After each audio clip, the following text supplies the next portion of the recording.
Halo, selamat pagi. Jumpa lagi bersama saya, Dr. Franz Praba, Dokter Gigi Bedah Mulut Semarang. Hari ini saya akan menceritakan tentang kasus yang sering datang ke klinik saya. Salah satunya itu adalah cadel, yang konon katanya dari penderita ini disebabkan oleh tali lidah. Dan yang menyebabkan dari tali lidah ini, lidah tidak bisa ke atas dan pasien ini tidak bisa mengucapkan huruf R. Sebelum saya memasuki untuk lebih jauh dari cadel ini sendiri, saya ingin bercerita bahwa cadel ini adalah masalah dari apa. Nah, cadel ini merupakan ketidakmampuan seseorang untuk melafalkan atau mengartikulasikan suatu huruf konsonan sehingga huruf itu tidak jelas. Dalam rangka ini saya ingin menceritakan bahwa pasien yang sering datang ini karena orang Indonesia, mungkin banyak kosakata kita yang menggunakan huruf R. Oleh karena itu saya ingin nanti menjelaskan dari cadel huruf R. Nah, saya juga mencoba mencari informasi tentang dari cadel itu menggunakan translate pakai bahasa Inggris. Saya menggunakan Google dan jawabannya adalah lisp. Lisp ini sendiri saya mencari definisinya. Ternyata definisinya ini sedikit berbeda dari cadel yang kita maksudkan. Bahwa di Amerika ini sendiri, di orang barat ini sendiri, banyak mereka yang cadel itu untuk huruf S. Mereka kesulitan untuk mengartikulasikan, melafalkan huruf S. Mungkin bukan huruf S-nya, tetapi derivat dari huruf S itu sendiri, seperti dan seperti huruf J yang berarti seperti genre, itu mereka juga kadang sulit untuk mengucapkan huruf itu. Lalu penyebab dari cadel itu sendiri. Penyebab cadel itu dipengaruhi oleh organ-organ dari mulut kita yang menyebabkan untuk membuat bunyi dari huruf konsonan itu. Seperti bibir. Pada orang sumbing tentu saja si penderita itu kesulitan untuk mengucapkan huruf yang dipengaruhi dari organ bibir. Seperti huruf B, M, P, bahkan juga pada huruf W, F, V. Yang organ kedua yang mempengaruhi dari cadel adalah masalah dari gigi. Tentu saja pada pasien ompong kesulitan untuk mengucapkan huruf T, D, S, R, itu karena dipengaruhi masalah dari gigi yang kurang memberikan hambatan sehingga aliran udara ini dapat bebas melalui ompong itu sendiri. Tetapi pada pasien yang tidak ompong tapi menggunakan alat ortodontik atau kawat gigi, juga pada pasien dengan gigi palsu, itu juga dapat menyebabkan pasien itu cadel. Juga pada pasien yang memiliki relasi rahang yang kurang baik, misalnya pada gigitan depan itu tidak ada sehingga memiliki gigitan terbuka, tentu saja kondisi ini seperti gigi ompong. Lalu organ ketiga yang paling penting yang sudah saya tadi singgung tadi di depan, cadel yang disebabkan oleh lidah. Lidah merupakan organ utama yang berperan dalam sistem artikulasi, yaitu lidah itu sendiri bukan dari penyebabnya adalah tali lidah yang sangat pendek, tapi juga ukuran lidah yang besar ini dapat mengakibatkan kita kesulitan untuk melakukan bicara. Itu baru masalah anatominya saja. Namun dalam suatu kompleks yang dalam penelanan, dalam berbicara, dalam pengunyahan, di dalam mulut ini terdapat sistem saraf yang sangat kompleks. Oleh karena itu memang lidah ini sangat penting, masalah dari fisiologinya. Walaupun misalnya dari tali lidah itu sudah cukup baik, misalnya juga ukuran lidah itu juga sudah baik, tapi mengapa orang itu bisa tetap cadel? Ya, ini yang akan kita bahas. Sebelumnya kita akan menceritakan tentang keadaan normal dari lidah itu sendiri dalam keadaan istirahat. Tentu saja kalau kita tidak mengetahui dari kondisi yang normal, kita tidak tahu kondisi yang tidak normalnya. Bahwa kalau dalam keadaan posisi istirahat, keadaan normal, lidah itu dalam keadaan kita istirahat, ujung tip lidah itu akan mengarah ke belakang gigi depan, persis di batas antara gusi dan gigi. Oleh sebab itu, dalam keadaan istirahat, lidah memposisikan ujungnya berada di belakang gigi depan, persis di antara gusi dan gigi. Dan kemudian pada bagian punggung lidah itu akan memenuhi dari rongga mulut, kemudian bibir juga akan rileks atau rest. Dalam keadaan ini disebut keadaan lidah dalam kondisi istirahat. Dari keadaan istirahat dalam keadaan normal ini, kita dapat melihat pada waktu bicara, jika masih lidah dalam keadaan seperti ini, dalam dalam keadaan hipotonus atau memenuhi dari sisi langit-langit, ini akan mengakibatkan kesalahan dari wicara, bukan hanya cadel tapi dari pelafalan bunyi yang lainnya. Oleh karena itu, kita harus memposisikan lidah itu mempunyai tonus, mempunyai ada tarikan dengan ada kontraksi dari lidah itu sendiri, sehingga lidah dapat memposisikan dengan bentuk cekung. Ini adalah posisi normal pada saat kita bicara. Setelah kita mengetahui dari anatominya lidah, fisiologinya lidah itu sendiri, kita akan memulai dari masalah cadel dari huruf S dan huruf R itu sendiri. Bahwa kalau kesalahan lidah pada pengucapan huruf S itu adalah masalah dari POA atau Point of Articulation. Dalam hal ini, organ lidah ini di posisi yang salah. Untuk cadel huruf S ini sendiri dibagi menjadi beberapa klasifikasi. Namun yang bagi saya yang saya terangkan dengan cara mudah di sini ada 4 posisi. Yang pertama adalah untuk pengucapan huruf S dan derivatnya seperti S, sun, z, zip, sh, ship, j, genre. Posisi lidah, ujung tip lidah ini diposisikan di lamino alveoler. Nah, pengklasifikasian dari cadel huruf S ini ditentukan dari posisi lidah terhadap organ penyusun artikulasi yang lain. Misalnya, pada masalah dari interdental atau frontal lips, itu posisi lidah berada di antara gigi atas dan gigi bawah. Saya suka seksi sosial.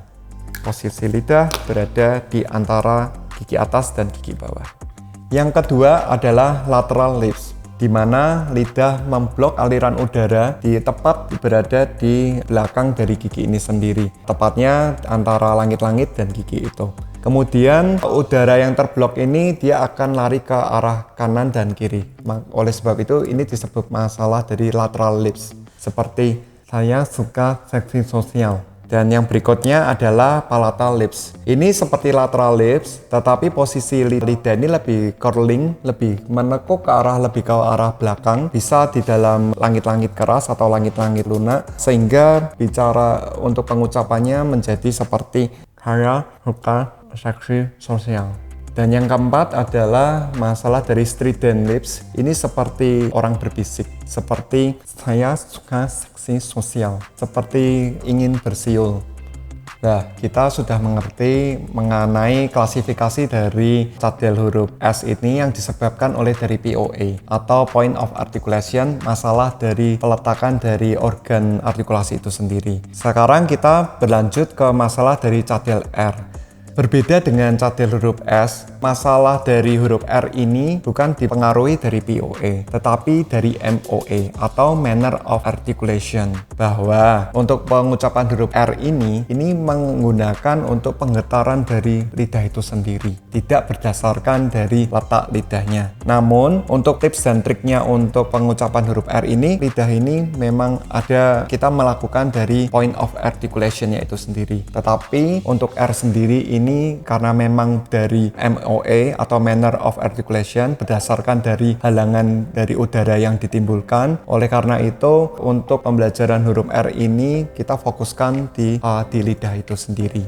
Lalu yang penting ini mengenai penanganan dari cadel ini sendiri. Yang pertama, tentu saja kita harus membetulkan dari anatomi, dari organ-organ yang mempengaruhi. Misalnya, seperti ada relasi rahang yang kurang baik, kita lakukan kawat gigi. Kemudian, jika ada dari tali lidah yang sangat pendek, kita panjangkan dengan kita lakukan operasi kecil atau kita sebut frenektomi. Kemudian, setelah fungsi dari anatomi ini sudah baik, tentu saja kita penanganan berikutnya adalah memperbaiki dari fungsi fisiologi ini sendiri. Fungsi fisiologi ini kita dapat pergi ke speech therapist atau terapi wicara bahwa kita ingin melakukan ada program yang perlu dilakukan, dan kemudian ada mungkin dari oral motor exercise. Oral motor exercise ini adalah cara untuk meningkatkan kinerja dari organ-organ dari artikulasi ini sehingga pada waktu dari terapi wicara ini dapat menghasilkan yang lebih baik. Tapi ada tips dan triknya untuk memperbaiki atau untuk membuat huruf R ini menjadi lebih baik. Yaitu yang pertama, saya suka mengajarkan kepada pasien itu untuk plosive. Plosive itu seperti ada kayak ledakan, ada hambatan udara, terus kemudian dikeluarkan secara cepat seperti Gaya plosive ini akan merangsang dari trill dari lidah untuk bergetar. Kemudian setelah plosive ini, ujung lidah ini ditarik ke bagian lebih belakang, ke arah gusi dan antara gusi dengan gigi, kemudian diberi tekanan. Itu latihan yang pertama. Yang kedua, latihan untuk lidah untuk menekuk ke atas, seperti lidah untuk seperti curling. Seperti kemudian mengucapkan huruf R.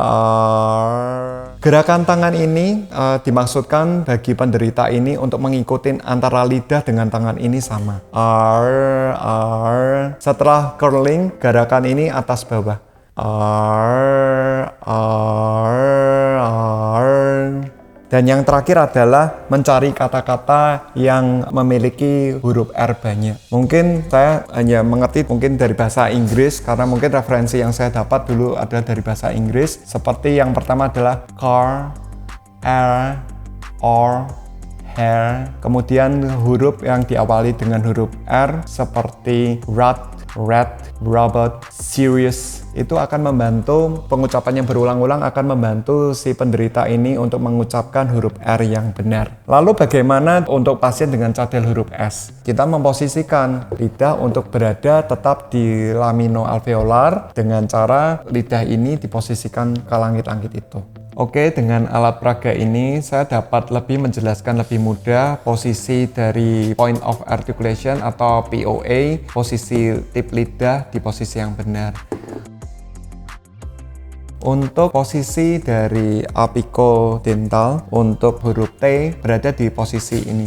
T ini seperti huruf dari pengucapan T, theater, this, dan kemudian pada apicoalveolar, ini adalah alveolar. Apico itu berada di bagian bawah, kemudian bagian alveolar ini adalah untuk pengucapan huruf T, D, L, N. Untuk singkatannya saya suka memberikan dari Lina. Itu adalah huruf dari pelafalan dari apicoalveolar. Kemudian lebih belakang lagi, ini adalah apicopalatal. Biasa huruf yang berperan adalah juga T, D.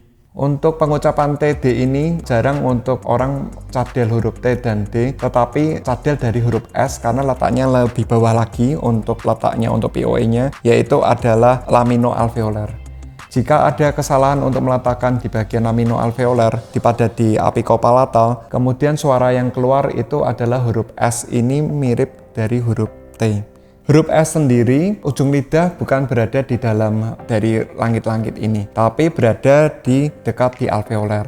Posisi dari lidah itu bukan hanya ujungnya lidah, tetapi sebagian dari lidah atau kita sebut dari lamina lidah itu mengenai pada bagian sisi depan dan terbentuklah huruf S. Pada orang cadel S, kesulitan untuk memposisikan dari badan lidah atau lingua lidah ini ke dalam alveolar dari tulang langit-langit. Untuk pengucapan huruf S dan derivatnya tadi, setelah dari badan atau sedikit dari lamina lidah itu berada di daerah alveolar, kemudian MOA atau manner of articulation dari lidah harus ada. Untuk pengucapan huruf S, harus ada blocking udara atau penyempitan udara dari dasar mulut ke palatum pada posisi ini.